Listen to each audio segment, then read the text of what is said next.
December এবং 1 জানুয়ারিতে।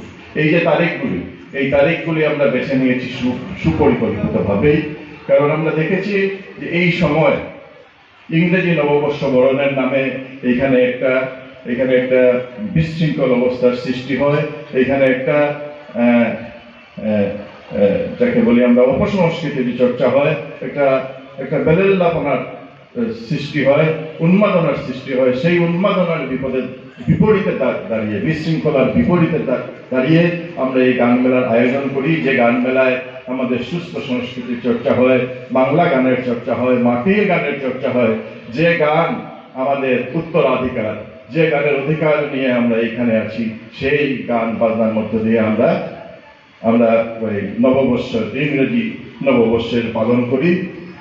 ইংরেজির সঙ্গে আমাদের কোনো বিরোধ নেই, কিন্তু ইংরেজি না জানে, ইংরেজি সংস্কৃতি না জানে, ইংরেজি গান না জানে, ইংরেজি মিউজিক না জানে যে ইংরেজি চর্চার নামে বেলেল্লাপনা হয়, তার প্রতিবাদে সেই বিশৃঙ্খল আচরণের একটা বিপরীতে দাঁড়িয়ে আমাদের এই গান মেলার আয়োজন।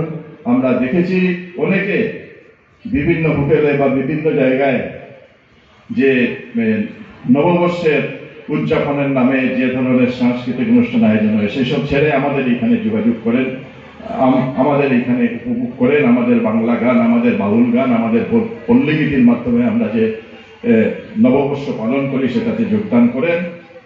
আমরা এইভাবেই আমাদের এই অঞ্চলের সংস্কৃতি, মাটির সংস্কৃতিকে আমরা বাঁচিয়ে রাখতে চাই, এই উদ্দেশ্যেই গান মেলা। এছাড়াও একটা উদ্দেশ্য আছে, আমরা বাংলা চর্চা করতে চাই, বাংলার প্রচার প্রসার করতে চাই। আপনারা জানেন আমরা এখানে একাদশ শহীদের প্রাণের বিনিময়ে বাংলা ভাষাকে আমরা নিশ্চিত করেছি, কিন্তু বাংলা স্কুলের যে অবনমন সেইটাকে আমরা রোধ করতে পারিনি। আজকাল আমাদের ছেলেমেয়েরা কেউ বাংলা পড়তে চায় না।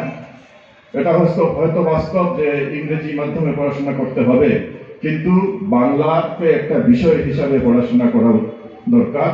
বাংলা হিসাবে একটা বিষয় হিসাবে আমরা আমাদের ছেলে মেয়েদের পড়াশোনা করাতেই পারি। রবীন্দ্রনাথ বলেছেন মাতৃভাষা মাতৃদুগ্ধ সম। তাই মাতৃদুগ্ধ না পেলে যেরকম শিশুর পুষ্টি হয় না, সেইভাবেই মাতৃভাষা না পেলে শিশুর তার মনন, তার বুদ্ধি, তার বিকাশ হয় না।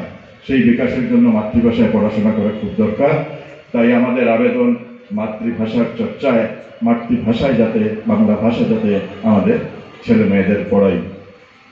এছাড়াও আমরা এই মঞ্চে আমরা নতুন যারা শিল্পী আছেন, যারা সচরাচর মঞ্চ পান না বা যাদের সেই রকম পরিস্থিতি নেই, তাদেরকে আমরা এই মঞ্চে ডেকে আনি, তাদেরকে অনুষ্ঠান করার সুযোগ দিই। এই উদ্দেশ্য নিয়েই আমাদের গান মেলা, এবং এই গান মেলায় আমরা দেখেছি আপনাদের শিলচর শহরের মানুষের অকুণ্ঠ সমর্থন রয়েছে। তাই 13 বছর ধরে নিরবিচ্ছিন্নভাবে আমরা এই গান মেলা করতে পেরেছি।